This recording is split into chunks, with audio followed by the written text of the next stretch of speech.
Në disa fshatra të Bashkisë Devoll është duke u ndërhyrë për rikonstruksionin dhe asfaltimin e rrugëve të brendshme. Bëhet fjalë për fshatrat Ponçar, Bitinsk, Progrër dhe Miras, ku Bashkia e Devollit është duke punuar në disa prej rrugëve të cilat janë konsideruar si problematike dhe të amortizuara, duke plotësuar kështu edhe kërkesat e banorëve për ndërhyrje. Sipas kryebashkiakut të Devollit, rikonstruksion është duke u kryer edhe në lagjen e çesmës së madhe në qytetin e Bilishtit. Ne jemi duke kryer ndërhyrje të brendshme në asfaltimin dhe në rrugëve të brendshme në disa fshatra, ku këto ndërhyrje përfshin fshatrat Ponçar, Bitinsk, Progrër, Miras dhe lagjen e çesmës së madhe në qytetin e Bilishtit.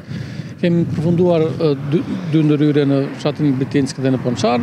Jemi duke punuar në fshatin Miras me rregullimin e trotuareve dhe kryerjen e aksesimit të rrugës dhe shpresoj që shumë shpejt të mbarojmë dhe në qytetin e Bilishtit dhe në fshatin Progrër. Tashmë që edhe kushtet e motit dhe temperaturat janë të favorshme, si për rikonstruksionin e akseve, ashtu edhe për hedhjen e shtresave asfaltike, Bashkia e Devollit është duke punuar me ritme të shpejta për të përfunduar sa më parë ndërhyrjet e nisura.